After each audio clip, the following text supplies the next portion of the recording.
Mga kababayan, ng oras 11 minuto makalipas ang alas 4 ng hapon.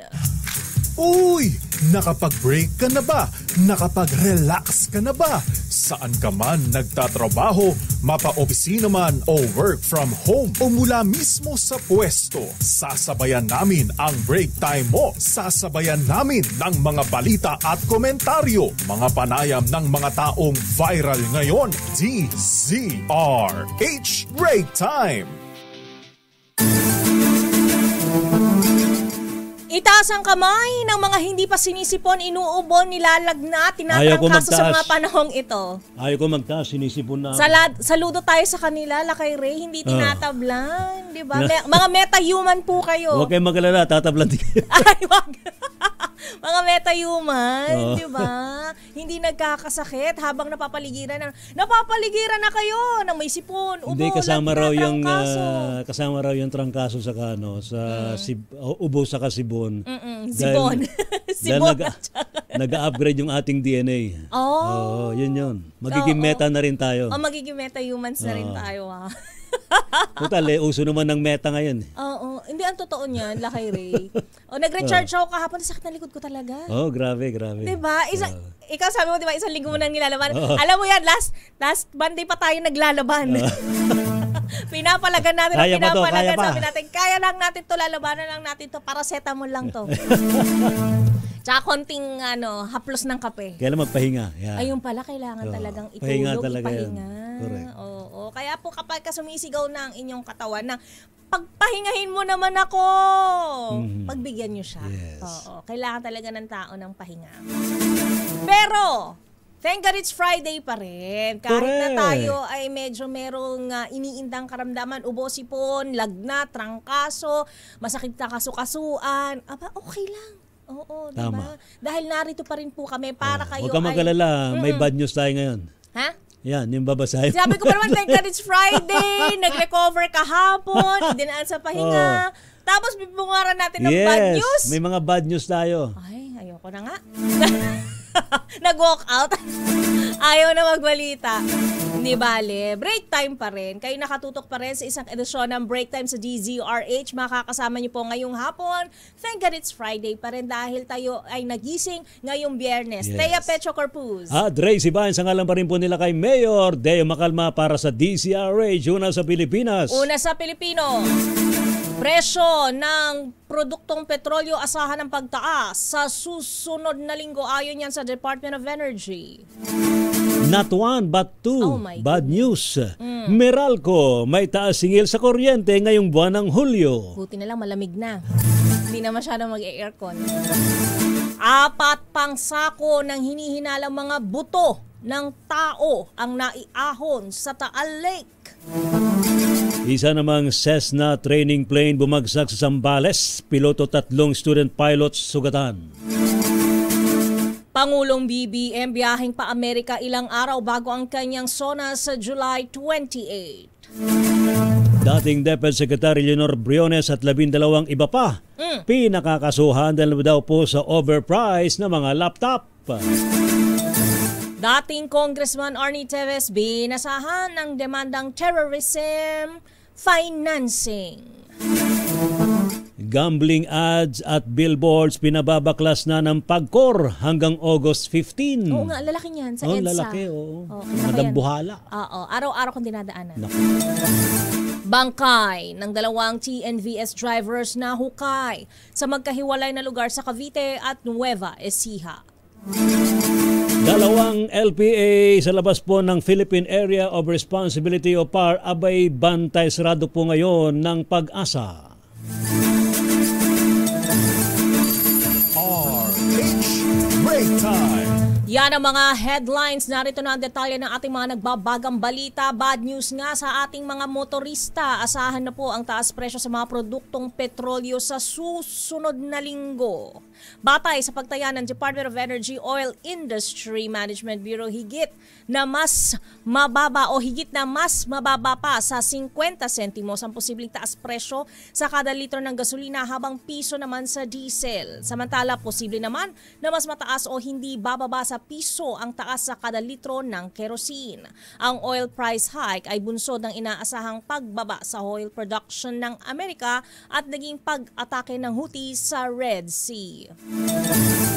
Isa pang bad news, magtataas daw po ng singil sa kuryente ang Manila Electric Company o Meralco ngayong pong buwan ng Hulyo.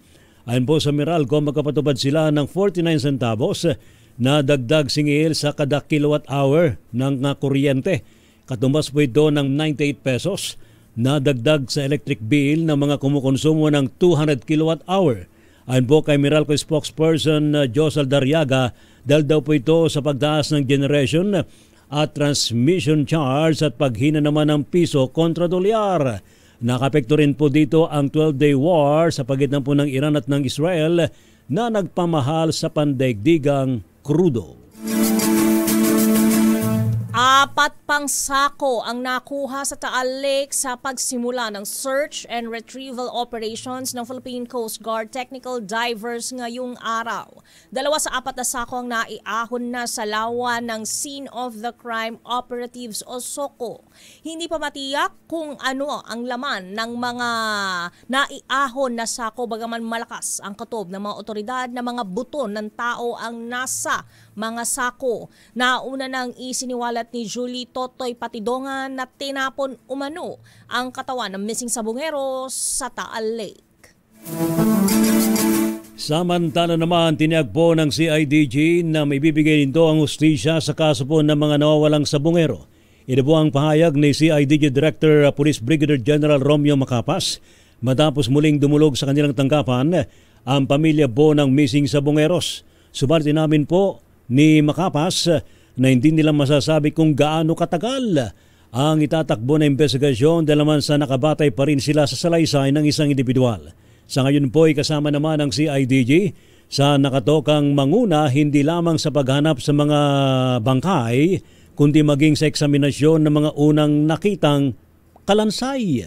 Kahapon kinumpirma sa DZRH ni Calabarzon Police Director Police Brigadier General Jack Wanky na natagpuan daw po ang skeletal remains sa tabi ng Taal Lake kung saan sinasabing itinapon ang missing sabungeros. Sa iba pang balita, sugatan ng isang piloto at 3 student pilot sa bumagsak na Cessna plane sa Iba, Zambales. Nag-depart ang Cessna 172 aircraft na may tail number na RPC-2211 mula Iba Airport bandang alas 8:57 ng umaga at nag-crash sa agricultural area sa Purok 4, Sitio Corocan, Barangay Lipay, Dingin, Panibutan sa naturang lungsod. Nabatid na sakay nito si Captain Jack Robert Rapio na tumatayong instructor ng 3 student pilot na sina Kinsayas Angelo Josh, Althea Kisses Nunez at Jericho Bernardo Palma. Nagpapagamot na ang 4 na individual sa President Ramon Magsaysay Memorial Hospital habang iniimbestigahan pa ng Civil Aviation Authority of the Philippines o CAAP ang naging sanhi ng pagbaksak ng Cessna plane. Sa iba pang balita, welcome development naman para sa Malacanang ang pag-angat ng Pilipinas sa 2025 Global Peace Index. Ayon po kay Palace Press Officer Claire Castro, magsisilbing inspirasyon daw po ito sa administrasyon ni Pangulong Ferdinand Marcos Jr. para mas paigtingin pa ang pagpapabuti sa kalagayan ng bansa. Hindi niya titigil ang gobyerno sa pagsisikap na gawing mas tahimik, mapayapa at ligtas ang bawat komunidad sa Pilipinas. Hinimok ko ng palasyo ang mainstream media at maging ang mga social media content creator na tumulong sa pagpapalaganap ng magagandang balita. Samantala, kinumpirma ng Malacanang na bibiyahe si Pangulong Ferdinand Marcos Jr. patungong Amerika bago ang kanyang State of the Nation address sa July 28. Sa press briefing, sinabi ni Palace Press Officer Claire Castro na ang US trip ng Pangulo ay mula July 20 hanggang July 22. Narito ang pahayag ni Castro. Confirm po ang pagbisita po ng ating Pangulo at sa US, July 20 to 2020. Tama, 22. July 20 to 22. Pero po, confirm. Pero po, yung detalye na pag-uusapan, ang DFA na po ang magbibigay sa inyo. Unang kinumpirma ni U.S. Secretary of State Marco Rubio sa sidelines ng ASEAN Regional Forum Foreign Ministers meeting sa Malaysia ang tungkol sa biyahe ni Pangulong Marcos sa Amerika. Jetlag malala, no? 20 to 22. Oh, grabe, oo. Diretso yung flight. Diba? Wow. 20 to 22. Oh, Diyos niyo. Dapat yan, nagja-jogging ka sa loob ng aeroplano. Diba? Samantala, umaasa naman sina Senador Loren Legarda at Risa Ontiveros na mabibigyan din sa darating na SONA ni Pangulong Ferdinand Marcos Jr. ang pagsusulong po ng panukalang Blue Economy Act. Iginit po ni Legarda na mahalagang ituring itong national priority para mapakinabangan ng maayos daw po ang yamang dagat ng Pilipinas sa pagpapalago ng ekonomiya, kasabay po ng pangangalaga sa kalikasan at pagpapatatag ng coastal communities sa bansa. Muli pong inihain ng senador ang panukala sa 20th Congress at umaasa namang maisusulong ito bilang bahagi ng long-term development framework ng bansa. Suportado rin ni Ontiveros ang panukala bilang co-author nito. Anya mahalaga ang pagkakaroon ng Blue Economic Policy, lalo na't mga baybaying dagat ang nakapalibot sa Pilipinas.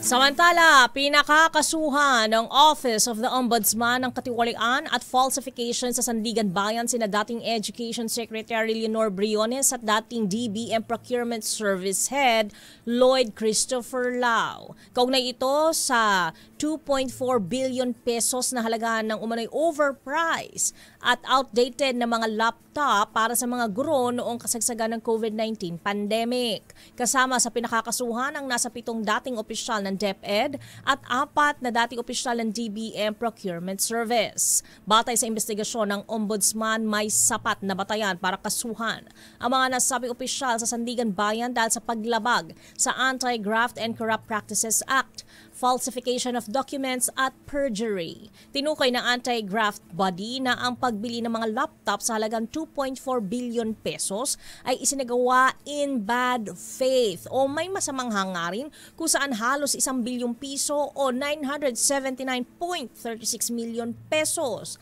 ang tinatayang nawalang pondo sa kaban ng bayan dahil sa overpriced na kontrata. Ayon pa sa Ombudsman, may mga ebidensyang nagpapakitang nagsabwatan ng ilang opisyal ng DepEd at DBM Procurement Service upang maituloy ang naturang kontrata sa ilalim ng DepEd Computerization Program ng nakalipas na administrasyon. Samantala naman, dumalo po sa online arraignment o pagbasa ng sakdal si dating Negros Oriental, Congressman Arnie Teves, para sa kasong paglabag sa Republic Act No. 10168 o ang tinatawag na Terrorist Financing Prevention and Suppression Act. Tumangging maghain ng plea si Teves sa kinakaharap niyang kaso sa Quezon City RTC Branch 17, kaya't matik pong ipinasok ng korte ang not guilty plea para kay dating Congressman Teves. Samantala, may tinakda ng korte ang pre-trial kay Teves sa darating na buwan ng Agosto. Samantala, ipinag-utos ng Philippine Amusement and Gaming Corporation o PAGCOR ang pagbabaklas ng gambling advertisement sa mga billboards, tren, bus, jeepney at taxi. Ayon kay Chairman at CEO Alejandro H. Tenco, hanggang Agosto 15 lang ang binigay na panahon ng PAGCOR sa mga licensees at stakeholders para tanggalin ang kanilang materyales.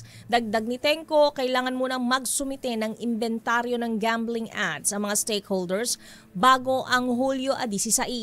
Anya, ito'y bahagi ng pagsisikap ng ahensya na ma-regulate at ma-promote ang mas maayos at responsableng gaming environment sa bansa.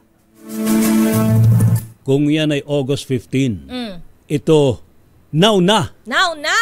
Now na. Ito, may time pa eh. Today na. Ano yun? Meron na lamang daw hanggang ngayong araw, July 11, para mag-take down ng kanilang mga posts sa social media ang mga influencer na nagpo-promote ng online gambling o pagsusugal. Buti wala ako niyan. Ako rin. Against tayo sa gambling. Ito po'y kasunod ng utos naman ng Cybercrime Investigation and Coordinating Center o CICC na burahin na ito sa kanilang mga social media pages. Ayon po kay Deputy Executive Director Attorney Aboy Paraiso, Maharap po ang mga influencer sa legal action sa sandaling mabigo sila o hindi sumunod sa naturang order o kautusan. Bahagyan niya ito ng pinalakas sa kampanya ng gobyerno laban po sa nagtalamak na endorsement ng online gambling. Ayon po kay Paraiso, tukoy na raw po ng ahensya ang mga content creator. Bakilala na pala kayo. Nasangkot dito at kanila pong tinututukan ng may 150 pang mga website. Nasangkot daw po sa operasyon ng illegal online gambling sa bansa. Ayan.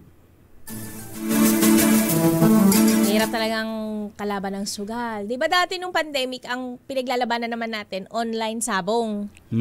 Kasi dyan yung dyan tumalpak ang karamihan sa ating mga kababayan. Yun lang, naging palpak ang kanilang mga buhay-buhay pagkatapos tumalpak. Sa memplang na, no? Naku, may mga namatay. Ngayon naman, online gambling. Naku. Wala pa dyan yung online lawalawa. Ano? Online lawalawa. Ay, yung lawa-lawa. Online gagamba. Uy, meron Hindi yan! na bang online gagamba Uy, na? pinagsasabong yung mga gagamba. Alam ko lang. Malaki ang araw ang cockfight. pustahan eh. Online gagamba. Online, Dati kasi akala ko, on-site. On-site, kailangan bring your own gagamba. Naka-live talaga. Oo. Naka-FB live. Talaga, ganun na ba ngayon? Uy, ang mali yan. gagamba? Huwag niyong tangkilikin yung mga ganyan mga sabong-sabong ha. Ano pa ba mga pinagkakarera ngayon? Karera ng mga pagong? Meron pa bang ganyan? Karera ng mga bulldog. Nako, oo. Karera ng mga meow-meow. Bawal yan, di ba? Dog fight. Ay, mali. Oo, tsaka yung horse fighting. Bawal yan. Huwag po tayong manghimasok sa mga bagay na bawal. At nakasasama karera sa ng mga ating... kwago. Ha? Sa gabi yun. Mga pinagkakarera yung mga Talaga ibon ba? eh. Ay, alam ko yung mga pigeons. Kalapati. Ito Di ba? may mga meron din mga kwago eh. Mga owl. Toroy. Marami na ba tayong kwago dito? Bukod sa akin. Sabi nila, ikaw yun. Akala ko mga kwago sa gobyerno. Baka mas marami silang pera sa atin. Itutuloy pa natin ang pamibigay na iba pang detalye ng ating mga nagbabagang balita. Dating Congressman Arnie Teves binasahan ng demandang terrorism financing. At ito na nga, bangkay ng 2 TNVS drivers na hukay sa magkahiwalay na lugar sa Cavite at Nueva Ecija. Binabantayan din po ang 2 LPA sa labas ng Philippine Area of Responsibility ng Pag-asa. Ang iba pang detalye bibigay natin sa ating pagbabalik sa ating palatuntunang break time. Kasama niyo pa rin po Thea Petro Corpus. At Ray Sibayan para pa rin po sa DZRH. Una sa Pilipinas. Una sa Pilipino. Mga kababayan, ang oras 29 na minuto makalipas ang alas 4 ng hapon. Ka na ba? Nakapag-relax ka na ba? Saan ka man nagtatrabaho, mapa-opisina man o work from home o mula mismo sa pwesto, sasabayan namin ang break time mo. Sasabayan namin ng mga balita at komentaryo, mga panayam ng mga taong viral ngayon. DZRH Break Time! At hindi na tayo magpapatumpik. Sabay tayo sa break time. Tumpik pa. Sasabayan tayo ng ating magiging winner. Oo, 'di ba? Kasi nga makikipag-break siya sa atin. Break time. Break time. May pag-break time sa atin. Kasi nga siya ay nagpadikit sa ating ng ating DZRH sticker at dahil siya ay maswerteng nabunot ngayong araw na ito ay kadikit para sa anibersaryo natin? Iba pa daw sabi iba nila. Iba pa yun, sabi ni Sherwin. At Sofia, talaga. Iba pa. Bukod pa. Bukod pa other. daw. So, kadikit sa swerte pa lang to. Yun. So, dahil sinuwerte ka, nadikitan ka na ng swerte ngayong araw na to. Yun. At dahil nadikitan ka ng swerte ngayong araw na to, hello sa'yo. Anong pangalan? Jobert po. Kuya Jobert, tigasang ka? Taga Paco, Manila. Sinong pinako mo sa Paco? Anong sasakyan ang nadikitan? Tricycle po. Tricycle. Anong binabiyahe ng tricycle? Pasahero. Ay, taray. Di ba naman? Grabe ka naman. Bakit mukha ba kargamentos ang nilalagay niya sa tricycle niya? Di ba? Nakita ko ba yon? Hindi mo nakita yon, Wina. Anong ruta? Ni Kuya. Sige, anong ruta? Anong ruta nga naman, Jobert? tao ang isinasakay niya. Sa anong ruta, Kuya Jobert? Pedro Hill to UN. Yun. Naka-boundary na ho ba kayo? Opo. Ay, tara. Abay, may dagdag boundary pa kayo. Dito na. So, paano bukas? Oo. Mabiyahe ka pa rin. Oo. Siyempre po, pa sa Pandagdag. Yun. Matama, Yan ang mga mahusay. Pilipino, masipag. Hindi pa natin sure kung madadagdagan nga yung kanyang boundary ngayon. Hindi pa niya nasasagot ang ating katanungan. Madadagdagan yan. Oo, Alam at ko ang yan. tanong, ano? Kayang-kaya ni Kuya Jobert. Oo. Ang sagot dyan, Kuya Jobert, DCRH. Kuya Jobert, asido. Taga sabi mga asido. Ang kakaiba yung mga apelido mo. Anong asido. probinsya daw ho kayo, Ka Jobert? Ano po, Cavite po. Cavite. Pagka-asido, taga Cavite. Siguro maraming mga asido dyan. Anong himpilan ng radyo ang magdiriwang ng kanilang 86 na anibersaryo sa darating na 15 ng Hulyo? Sagot! DCRH. Yun, sabi na nga. Ang galing-galing talaga. Woo! Totoo yung mga nasa New Center. Ayos! Oo, tuwan-tuwa sila para sa'yo, Kuya Jobert. At dahil napaka-witty mo, ngayon lang ako Congrats. naka-experience na ang tinanong natin, ano pong biyahe niya, ano pang sinasakay niyo? Tao po. Hindi nga naman kargamento, no? Oo nga, mahusay ka, Kuya Jobert. Huwag mo ibababa ang linya ng telepono. Salamat po, para Kuya Jobert. mabigyan ka Ingat ng po. instructions kung paano mo makiklaim ang iyong premyong 1,000 Piso! Oh, di ba ako pakahusay ni Galing, Kuya ano? Jobert. Very good ka. Nayari today, ka ha? Oo, gusto ko yung ganyan. Ano ba yung tanong mo kanina? Yung masakit yung likod ko pero hindi na Nawala. hindi na ngayon, iba na-divert. Ulo na masakit. Sumasakit-sakit ulo ko, parang nadagdagan natin sakit ng ulo. Mahusay to si Kuya Jobert Oh, Asido. galing ni Ka Jobert Asido mula dyan sa may Paco, Maynila. Ayan. Samantala naman, RH Break Time. Ibigay pa natin iba pang detalye ng ating mga nagbabagang balita. Tinanggihan nga ni Pangulong Ferdinand Marcos Jr. ang National Polytechnic Bill o ang panganukala na naglalayong mabigyan ng National University status ang Polytechnic University of the Philippines o PUP, kung saan nagtapos ang karamihan sa ating mga staff, di ba, sa News Center, kung di ako nagkakamali. ay maraming mga Marami PUP tayong, graduates oo. dito. Si Wina ba? Saka, ano ba? Ikaw, Jackie, PUP yan eh. Oo. Sa press briefing, sinabi ni Palace Press Officer Claire Castro na ito'y dahil hindi nagkaroon ng compliance ang naturang paaralan sa iniutos na assessment. Ngunit positibo pa rin si Pangulong Marcos na magkakaroon ng National University status ang PUP kapag nag-comply sa lahat ng itinakdang requirements. Narito ang pahayag ni Castro.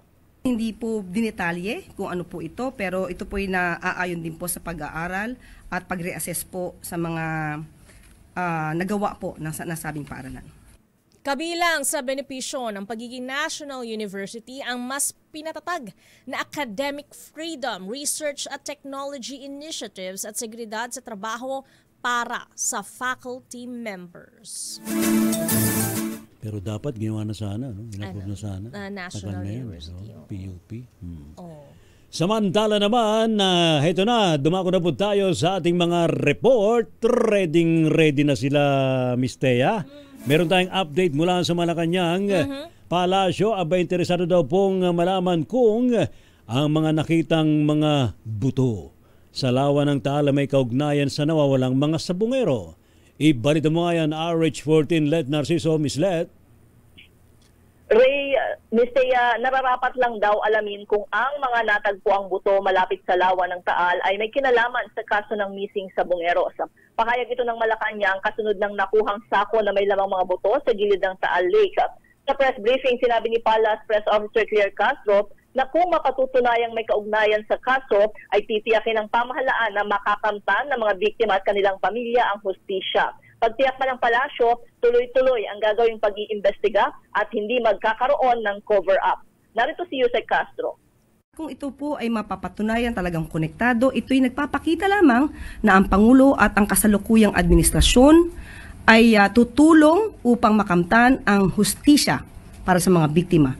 At hindi po ito pababayaan, hindi po magkakaroon ng cover-up. Tuloy-tuloy pa rin po ang pag-iimbestiga. Yan po ang nais ng Pangulo.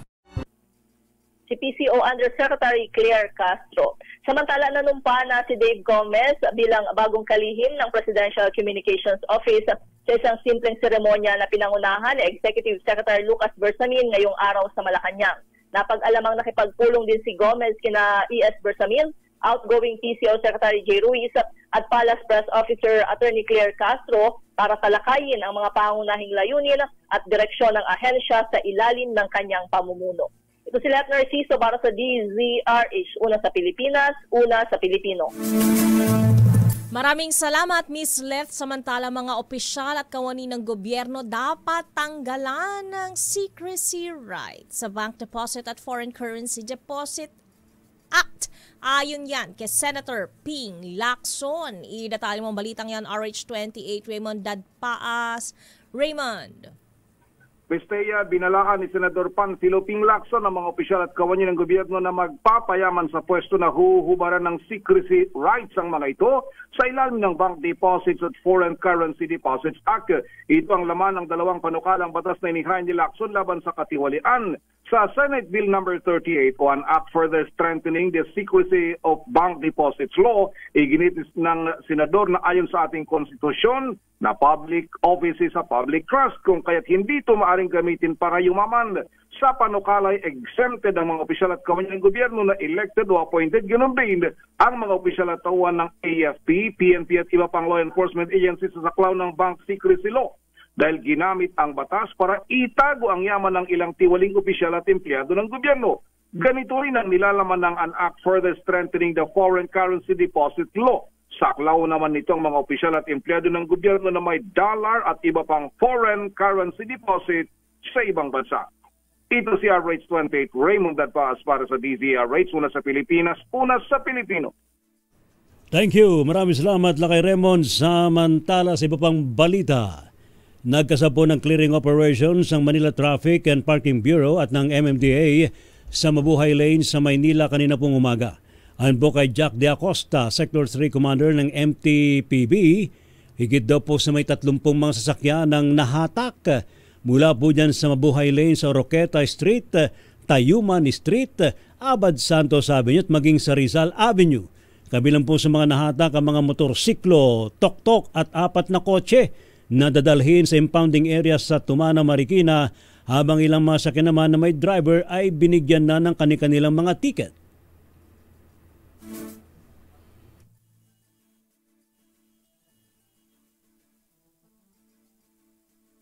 Tapos may kotse tayo nakuha kanina ng mga 4. Tapos sa motor ang dami. Mabot tayo ng 30 na higit yung motor. Yung mga nakausulap na inoperate natin ngayon. Huwag kayo mag-park sa mga Mabuhay Lanes. As a whole, huwag kayong magpa-park sa hindi dapat paradahan. Napanood ba yung nag-viral na na ateng na nag-park ng iba yung linya, tapos nag-park siya sa isang establishmento, tapos sa iba siya ng establishmento pala pupunta. Talaga? Anong nangyari? Oo. Ayun, nagwala siya kasi nga sinita siya kung bakit siya nag-park dun sa establishment na yun, sa ibang establishment naman pala siya pupunta. Yung ba yung mga magkakadikit ng mga establishment? Hindi naman. So sa iba talaga siya nag-park? Tumawid siya ng kalsada? Papakita ko sa iyo mamaya para aware ka. Ayan. Ilan po muna? Iyan na may bakante. Dito siya magpapark. Sana bibili ka naman kahit isang place man lang. Diba? Ilan po munang paalala bago natin ibalik ang ibalita ang iba pang detalye ng ating mga nagbabagang balita. Yung palang mga pamilya ng mga missing sa Bungero, sabay talagang binantayang mabuti yung naman. Yung search and retrieval operations niya sa Taal. At saludo ko sa mga kaanak ng mga missing sa Bungeros na yan dahil hindi sila nagpapatinag, dahil very patient sila and very hopeful sila na makikita rin at mariresolve ang kaso ng kanilang mga kaanak.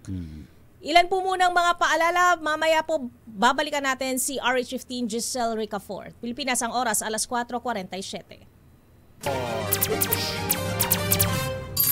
RH Break Time. Puntahan na natin agad ang detalyeng ibibigay sa atin ni Giselle Ricafort. Ilang kaanak ng missing sa Bungeros, binantayan ang search and retrieval operations ng Philippine Coast Guard sa Taal Lake. I-detalye mo ang balita, RH15, Giselle Ricafort. Giselle?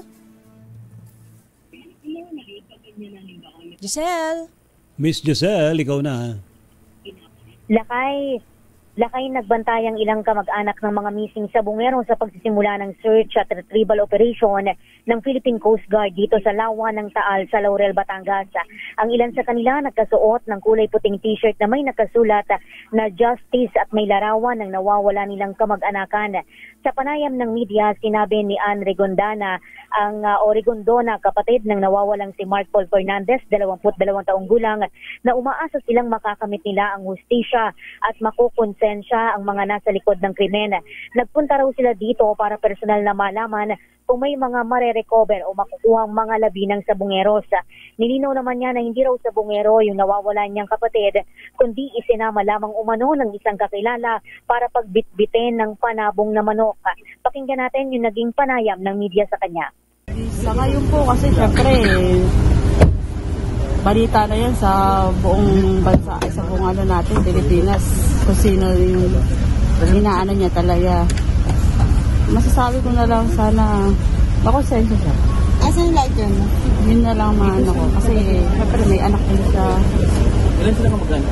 Tatay rin siya, ama rin siya. Paano Richard yung bata?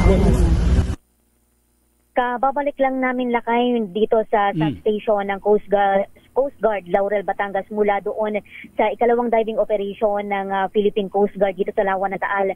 2 sa 4 na sako na nakita sa ilalim ng lawa yung na-retrieve o naiahon na sa presensya yan ng mga taga-SOCO, CIDG at ng National Bureau of Investigation. Ito si So yung dalawa na sa ilalim pa? Correct, lakay. Ang sabi ng spokesperson ng Coast Guard Southern Tagalog ay possible lakay na may sasalo na panibagong batch ng mga PCG divers na posible malalaan pa daw mamaya kung sila yung magre-retrieve niyan. Pero kagaya nga lakay ng banggit ko, kasama natin kanina na bumalik na dito sa Pampang yung mga taga-SOCO, NBI at CIDG lakay na kinakailangan yung presence nila bago daw maiangat o ma-retrieve yung mga nakita nilang sako para daw hindi mateknikala. Matanong ko lang, Giselle, pagka nasa liksik na ba kung yung mga laman ng remains na ito, gusto ko lang malaman kung yung sako ba ay wala bang, kumbaga saan ang tawag dito, yung hindi ba madudumihan yung mga ebidensya?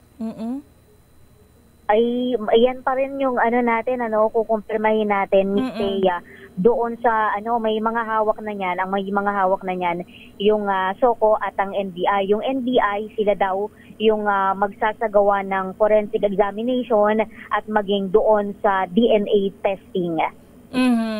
And kapag ka nakumpirmang ito ay sa mga tao, saka palang aalamin kung sino-sino ang mga taong ito. Tama ba? Kung sakali. Correct. At saka oo, tama. Saka pa lamang yan isasalang doon sa DNA testing para malaan nga kung may kinalaman yung mga remains doon sa missing sa Bungeros. Pero doon, Miss Thea, sa 2 mula sa 4 na sako na na-retrieve na ng PCG divers, wala pang hindi pa sa atin binabanggit kung ano yung laman ng mga yan. Kung kahapon kasi doon sa natagpuan naman na isang sako, ang laman nun yung mga yung sunog na parang mga kalansay, pero hindi pa rin makumpirma kung iyan nga ay sa tao o sa hayop lang. Ngayon, ito yung aantabayanan natin dahil maya-maya lang magkakaroon ng nausad yung press conference ng PCG.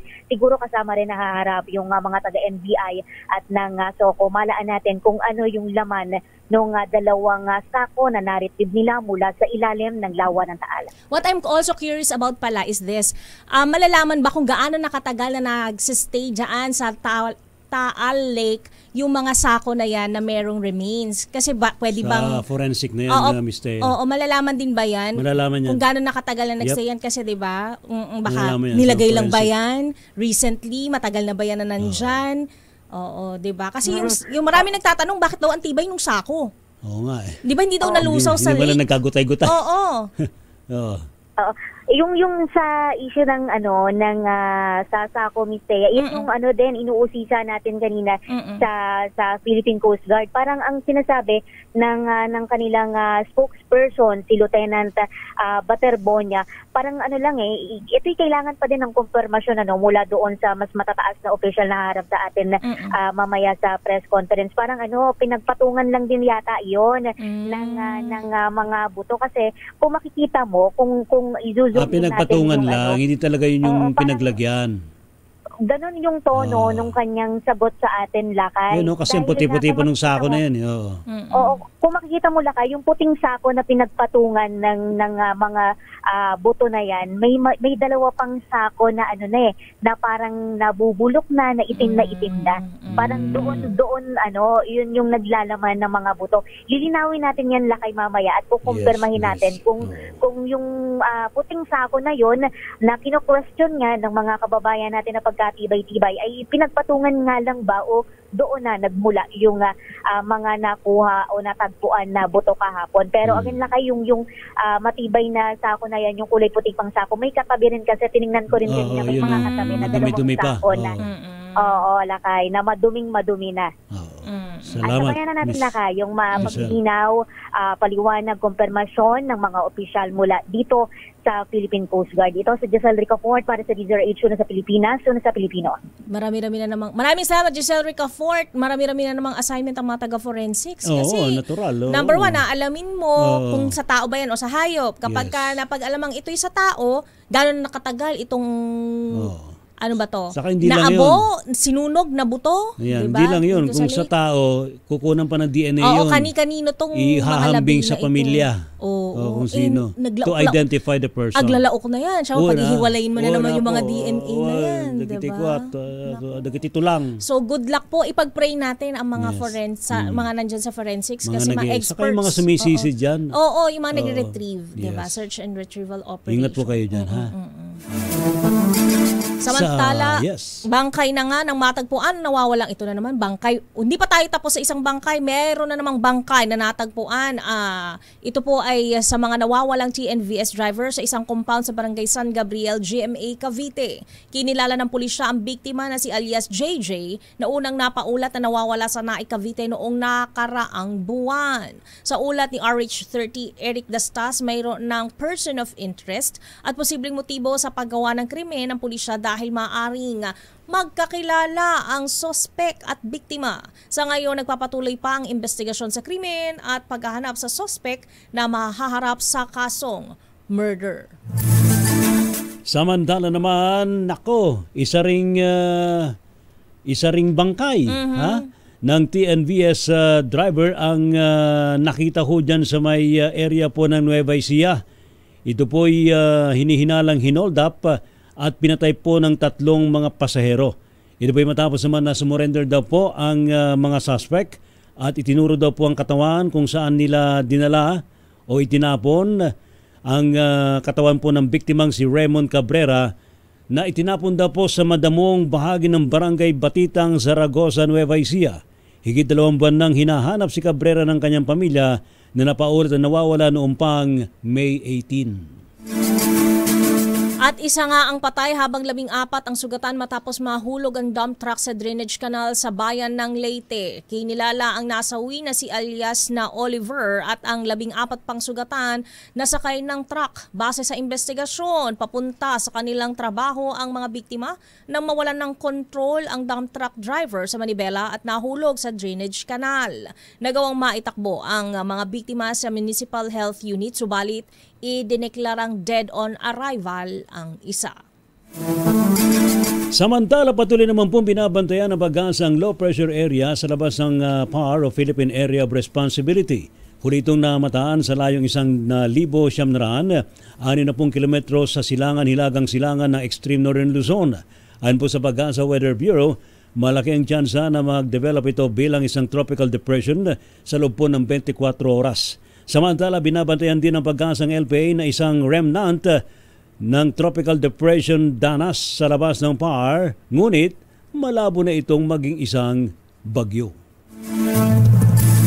Ayun pala yung isa ko pang gustong tanungin kay Giselle, yung mga contaminants ba, 'di ba? Kasi na-contaminate na yung mga buto-buto ng mga kung sino-sino yun, kung sino nga ba siya o ano-ano yun, 'di ba? So maraming trabaho ng forensic diyan. Oo, so good luck po talaga. Pero para medyo kumalman ito na tayo sa showbiz.